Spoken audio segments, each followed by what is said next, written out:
In Overwatch, we all have that one person that just gets us. They understand us. It's that duo that's an absolute blast to play with and is always on the same wavelength as you. When it comes to the Overwatch League, I would say that the same thing applies. No matter the franchise, there always seems to be that one combo of players that really sticks out in League history. But which duos are the best of the best? In honor of Valentine's Day, I'm giving you my most iconic duo for all Overwatch League franchises. And a very important note before beginning is iconic doesn't necessarily mean the best in terms of skill and accomplishments and all that good stuff. It could, but not always. It's more about who you remember.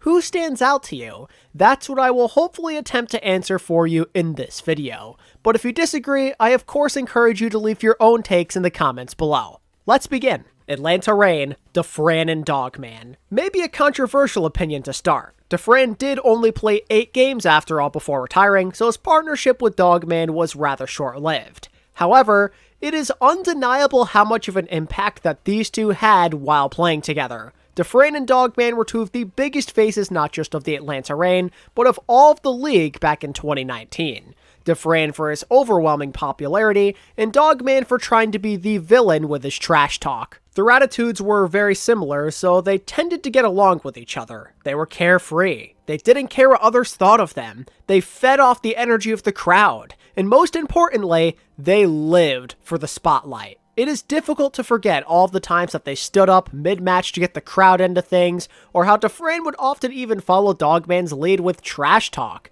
They were both confident and they talked a lot of game, both to their opponents and to the fans. I mean, Cruz as a feeder is iconic, and let's not forget about Dafran and Dogman calling out Carpe. I mean, they just have so many unforgettable moments within the Blizzard arena in such a short amount of time.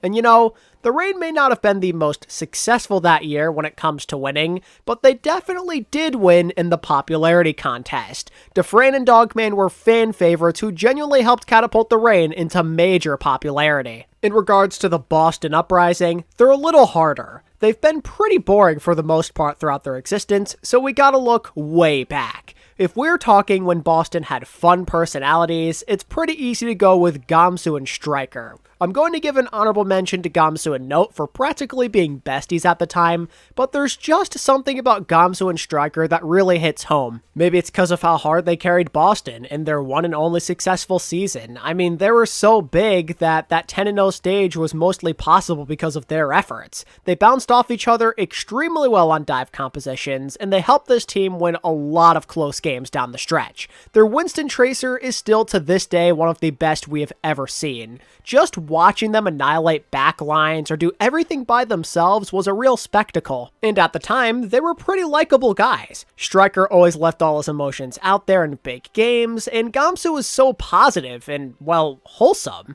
They were so easy to cheer for regardless of what team you actually supported. Gamsu and Striker were awesome for so many different reasons, as they made the game just that much more enjoyable to watch, so I'm gonna leave it right there. Chengdu Hunters, Among and Jinmu. It might seem a little silly to not include Leave here, but let's be honest. In his prime, he was always more of a one-man show anyway. Jinmu and Among, on the other hand, they largely helped put the Hunters on the map to begin with when they first became a franchise. A good bit of credit for why Chengdu got so popular back in 2019 was because of their play. In a largely stagnant GOATS meta, Jinmu and Among made things really fun, and they were basically considered to be the Chads of the league. Among, of course, became famous and got a lot of fans due to his Wrecking Ball play, and the times where he'd shocked even the best Reinhardt players in the world, like Bumper, for example. And then you have Jinmu for his crazy plays on Pharah and Hanzo and just making DPS work in general. Chengdu were just this fun, ball DPS team, but the reason they were so fun and the reason they were able to work out everything is because of people like Jinmu and Among backing them up. This team did win a decent bit of games, and a large bit of credit has to go back towards this duo. It might seem a little silly, but I don't know if Chengdu end up what they are today without these two. These boys are the definition of iconic, and I believe that they put the Hunters on the map. The Dallas Fuel. Ah man, there's so many memorable faces. Think about XQC and Mickey and that dynamic, or Seagull and Taimu. The early days had so many fond memories regardless of the season outcome, lots of fan favorites. But part of me thinks that these guys just aren't enough, as during this time period, Dallas was mostly filled with misery. When people really started to take Dallas seriously, and they had positive memories of them, it was definitely when people like Hanbin and Fearless were leading the way. What makes them so iconic is just how fun they were to watch, along with their accomplishments. In Overwatch 1, they were one of the league's most explosive tank lines, and in Overwatch 2, they took turns ripping apart the opposition. Hanbin put on one of the most dominant and memorable regular seasons by a tank in history, and Fearless of course took home Finals MVP later that year. At every moment this Dallas team was relevant and competitive, it was Hanbin and Fearless who were oftentimes making a huge difference, and ultimately, their efforts helped pave the way for the end of the cycle of misery. Dallas finally atoned for their shortcomings and mistakes throughout the years, and I'd like to think that it wouldn't have been possible without these two famous tank players. But maybe that's just me. Florida Mayhem, Yaki and BQB. Not gonna lie, I was very tempted to possibly pick a Season 1 duo, like involving Swoosh, let's say, but it was mostly just a one-man show, and they were kind of forgettable outside of that. So I think it's a better and safer bet to go with Yaki and BQB. Yaki rightfully deserves a lot of credit for his MVP level rookie season in 2020 in helping Florida get out of that basement dweller status, but Florida also benefited because of BQB's rapid improvement. The two's combined efforts led to one of the more consistent DPS lines in the league that year. I don't know what it was, they just stood out even though they weren't exactly super close friends or standout personalities. It's just how well they bounced off one another. Their teamwork was in perfect harmony, and let me tell ya, they had one hell of a Tracer Ashe combo, genuinely one of the scariest in the league, and through their play, the Mayhem were never more relevant or talked about than they were that year. And compared to what else Florida have worked with, it just seems like a no-brainer to go with a superstar damage line like this one, the Guangzhou Charge. It's a little harder to weave out an iconic pair on a rather unpopular franchise, but in the end, I felt that Happy and Shu were a pretty good choice. They were the young and shining stars and the most fun aspect of the team in 2019. They showed off massive potential with crazy mechanics on characters like Widowmaker, Zen, and Ana. The future was bright, and immediately they cashed in on all of the stuff that they learned by playing even better in 2020 while leading the way to the Charge's first and only tournament title ever. They have the resume, the skill, and the emotional attachment with the fans to be considered iconic. There's not much else to say. Hongzhou Spark, Shy Guxue. A combination of the old and the new generation gets the nod. These two, in general, are seen as arguably the two most important figures in Spark history. Guxue for his MVP level play in his rookie year, and his crazy Winston of course, and Shy for being a god since literally the moment he joined the league. These two have done some major damage by themselves and as a duo. There were lots of flashes both in 2021 and in parts of 2022, but then it really hit its ceiling thanks to that frenzy that these two went on with a top-level Sojourn and Winston in the playoffs where the Spark ultimately finished top 4. When you think Spark, you think Guxue and Shy, plain and simple. And the fact that they've also played together as World Cup teammates only adds on to their legacy. These two have contributed so much to the Sparks history, and I couldn't possibly think of a better option. Houston Outlaws, Jake and Linkser. No Dante here may seem a little confusing, but it's similar to the Leave situation. Dante is often remembered as more of a solo piece and just that super iconic player in general for the Outlaws, rather than one half of a famous duo. Jake and Linkser, on the other hand, were not only fan favorites during the early days, but also a lethal duo that the Outlaws fans put on an absolute pedestal. These two were incredibly fun to watch, especially in 2018, as they made that Widow Junk defense strat look cool and easy. They really did take turns over and over again, popping off with dinking heads and big rip tires. They're both legends of their respective countries, and the Outlaws of course, and they have so many great memories, big plays, and even memes. Thanks to Jake and Linkser's combined might and overall stature within this community, they are simply too much to overcome. The LA Gladiators. The Glads have fielded quite a few incredible duos throughout the years. Big Goose and Shaz, Hydration and Surefour, Fissure and Void, Shu and Skewed, the list goes on and on and on. But for me, it just has to be Kevster and Birdring. They may lack that nostalgia factor, let's say, since they're still relatively new, but they more than make up for it by being probably one of the most exciting DPS duos in League history. We're talking the combined efforts of an already established legend of the game and a legend in the making competing for 2 seasons together to build a forever-lasting legacy for the LA Gladiators. The way they took over a game was an absolute pleasure. Kevster on the Tracer, Birdring sniping from afar. It was pure beauty and honestly, it was perfect. Watching 2 guys carry a team this hard was always a pleasure to watch, and in the end, it of course all paid off. So many amazing moments and individual pop-offs to overcome numerous tough opponents on the way to the Glad's first tournament victory in franchise history. It's just so hard to beat that kind of legacy.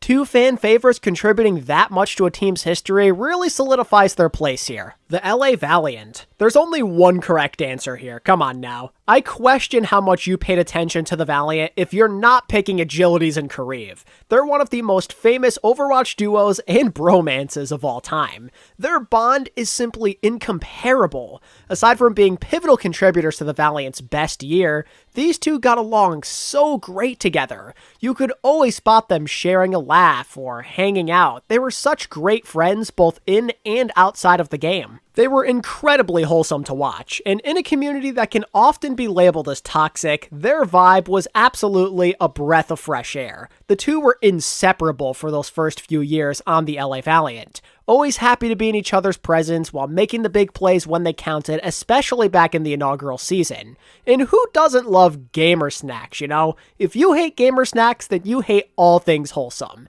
These guys are iconic. They have an incredible bond, and they are content machines. Now, the London Spitfire, on the other hand, are a little tougher. So many amazing memories have been formed, both between the modern and original eras. But due to their overwhelming popularity in the first season, I'm gonna roll with Prophet and Gesture. Prophet and Birdring is also an acceptable answer here, but sometimes it felt like they had a power struggle more than anything else, and Prophet and Gesture always got along together very well. They're close friends, and they just have great teamwork. Their bond stretches all the way back to the Apex days on GC Busan. They had already won a championship together back then, and they were hungry to prove themselves at the next level. And through all their years in OWL together, that bond of theirs only increased. They always wanted to play with each other no matter where it was, be it on London or Seoul, and they achieved some great things while managing to find ways to always be at the top, especially in Season 1. Watching 2 friends continue to grow their legacy was magical. They were the faces behind that 2018 championship run, and who could possibly forget about their amazing synergy on specific heroes like Winston Tracer or Orisa Hanzo? Prophet and Gesture are by all accounts one of the most popular duos in League history, and they've easily had one of the biggest impacts we have ever seen on a particular franchise. The NYXL. I mean, plug in any duo from 2018 and you really can't go wrong.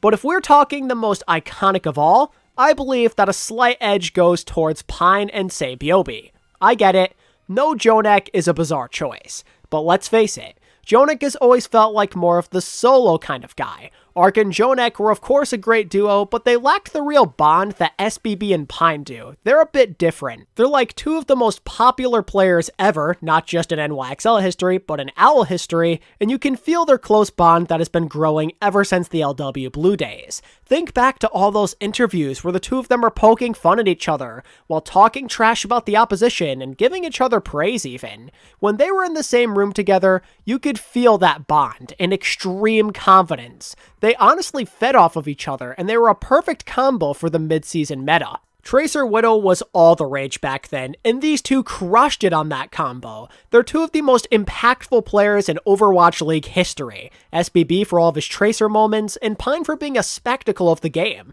I'd like to think that the way these 2 played is a big reason why a bunch of people got into OWL to begin with, and might even still be fans to this day. And again, because they have that friendship over somebody like Jonek, they're just a bit more memorable to me. And even though they shared the spotlight and were both superstar players, they always found ways to get along and carry both as teammates and as a solo show depending on the scenario. So for that, I will say that Pine and SBB get the edge. Paris/Vegas Eternal. Exy and Sparkle. A pretty straightforward one here. Sparkle and Exy started off as exciting prospects coming out of the big Korean contenders team, Element Mystic. There was a lot of hype surrounding them, especially Sparkle, and it was going to be up to them to deliver upon that hype and show that they're legit stars. And well, that's basically what we got. Immediately, they joined Paris, and they were a driving force behind their most important years of franchise. There is simply no way that the Summer Showdown run and generally good record in 2020 happens without these two leading the way,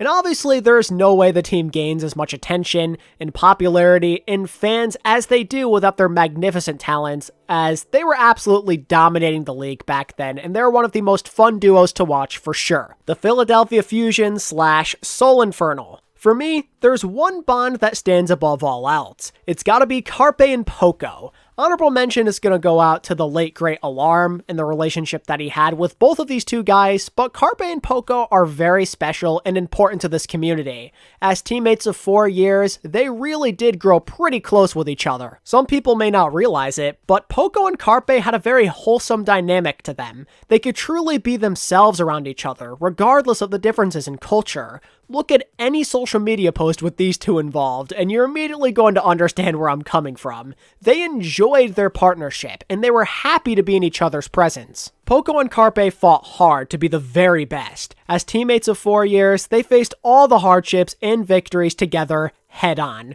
Nearly every moment in Fusion history involved these two at the helm, and the fact that they're staples to the Fusion fandom only makes this duo even more important. Carpe and Poco are inseparable, and it's very fitting that they chose to retire in the same year as well. San Francisco Shock, Super and Choyobin. Easily one of the most iconic tank duos ever, hands down. If they actually played together at the same time, I'd be tempted to go with Super and Smurf, but alas, they played the same position. So instead we go with the next best thing. A very wholesome and silly friendship, but also a killer duo. Go back and watch any Super stream where Choi comes on. It is amazing. Both in real life and while playing ranked, they were hilarious. They were always very comfortable around each other, often sneaking into each other's rooms or roasting each other about their general skill, and when it came to what they accomplished in OWL, I mean, it's practically unbeatable. They were the tank duo for most, if not all of 2019. And in 2020, when it mattered the most, they rose to the occasion in the 2020 playoffs with a deadly Hog Sigma combo. In a lot of the brightest moments in Shock history, Super and Choi were out there together, celebrating and making memories. In pretty much all aspects, I would say that they were legendary. Super and Choi were in perfect unison. They were a very lovable duo that definitely stands out amongst Overwatch lore. The Seoul Dynasty. I could maybe be unoriginal here and go with Prophet and Gesture again, or maybe Jaehong and Toby for their historic partnership. But for me, the most iconic Dynasty duo of all time is Prophet and Fitz. Just the way that they lined up next to each other throughout the years was perfect. Prophet was of course the main guy of this team. It was his team. But Fitz slowly but surely improved over time and managed to take initiative a lot of the time as well. They were the part of this team that made what they were for 3 years, often being the difference maker that helped Seoul be at their absolute best. They both loved to work as a team, but also knew when it was time to solo carry themselves. They harmonized a lot better than people give them credit for, and were a consistent bright spot on Seoul for literally 3 years. As great as Toby and Jaehong were, their memories in OWL are a bit lacking outside of that time when they were crying during the playoffs. In fact, I'd say they were rather disappointing, and people remember them more fondly for Lunatic High. Prophet and Fitz, on the other hand, were pretty much never a letdown on the Dynasty. They carried day in and day out and arguably surpassed their expectations. The excellence they showcased on the way to a 2020 Grand Finals appearance and a kickoff clash victory is very impressive, and it definitely leaves a better taste in your mouth compared to Seoul during their first couple of years as a team. These two were largely responsible for Seoul's turnaround and are the face of their most iconic moments as a franchise. The Shanghai Dragons. You can plug in pretty much any duo from their dynasty or even from their more nostalgic teams throughout the years, like Fearless Giguri, Ding Diem, Koma Luffy. There's so many options. There's lots to remember when it comes to the Dragons for a lot of different reasons. But when I think famous and beloved within the Shanghai community, I think Fleta and Lip. They both chose to come here and start a new chapter in their careers. Fleta wanted to make full use of his potential in a new start, and Lip just wanted to win. And when it came down to it, their motivation took them a long way, and it has gotten to the point where these two are widely recognized as one of the greatest and most memorable DPS duos in Overwatch history. The level of scariness when they broke out the Sombra Tracer dive or the Ashe Echo was insane. They ran over people, and pretty much nobody in either region could even bother to contest them. When the Dragons were relevant and everybody was talking about them, it was with these two going absolutely crazy. Think about it. Headshot after headshot, big hacks and EMPs out of Lip, trading player of the matches with each other. This was all while Lip and Fleta were in command. They definitely had a lot of great teammates that deserve credit too, but when push came to shove, they were the ones to make a lot of the game-defining plays when the big-time matches were on the line in any sort of first-place finish. People are going to talk about this duo for the rest of time with how great they were, and they're going to be in the discussion for one of the greatest DPS duos of all time. That is how famous this DPS line has become, so it's hard to go against them. Now for the team I've been dreading the most in this video, the Toronto Defiant. Listen, when you literally field a completely different team every single year, you make it extremely difficult for anybody to develop some sort of legacy that really stands out. How can anybody be significant when everything you know is never a constant? I'm really unsure of anyone who truly sticks out because of this, so I'm gonna default to Hisu and Twilight. As the two best players arguably in franchise history, they were the ones in charge and had all the pressure on them of leading Toronto to some sort of actual results for the first time ever, and by all accounts, I'd say at least to a certain extent, they managed to do so. Their first playoff appearance in franchise history, a top 3 Summer Showdown finish, that's pretty nice considering their previous results.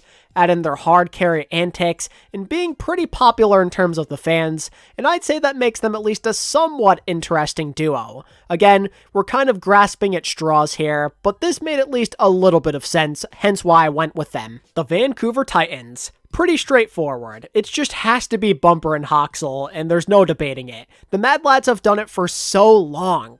Through their hardships and the triumphs of Runaway and their dominant Owl season, Bumper and Hoxel have been through a lot together. And to a similar effect as Poco and Carpe, a long-time partnership like this naturally formed a powerful bond. Hoxel and Bumper, while on Vancouver, always played super aggressively. They showed zero fear. They brawled like no tomorrow in GOATs and showed a lot of confidence in and outside of the game. They feared nobody. They were two of the brightest shining stars from 2019, and fans both old and new really took a liking to them. Whenever Vancouver triumphed, you could see how much fun they were having out there and how much it meant to them to continue on their legacy.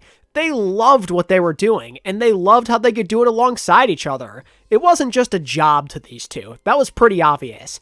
This was a way of life. Competing meant everything to them.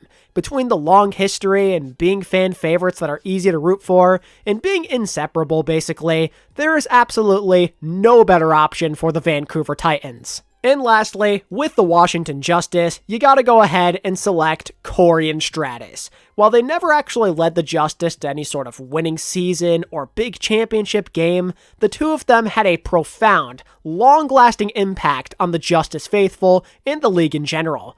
Even when the Justice were complete and utter garbage, and I mean they were terrible for a while, they made the absolute most of it and caught the eyes of fans worldwide. They always made sure to go out there and have fun and put on a show for us fans. They loved playing on the big stage. It's as if they were born for such a thing. No matter how bad the Justice were, win or loss, their mentals never cracked. Corey and Stratus showed overwhelming positivity and sportsmanship.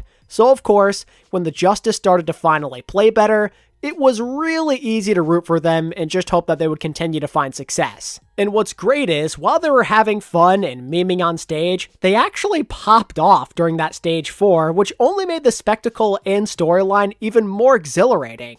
Regardless of the overall success of Washington as a whole, Corey and Stratus are one of the most famous duos in Overwatch history. Their positivity and always having fun attitude makes them a very refreshing aspect for a notoriously toxic game. Corey and Stratus remain undefeated. And that's pretty much all I have to say about the Justice, so we've reached the end of the video. What do you think of my iconic duo / bromance list? Let me know in the comments, and be sure to leave a list of your own as well so I can hear your opinion. And if you enjoyed this content and you want more just like it in the future, give this video a thumbs up and subscribe to this channel right now if you're new. And until next time, this is ATP, signing out. Peace.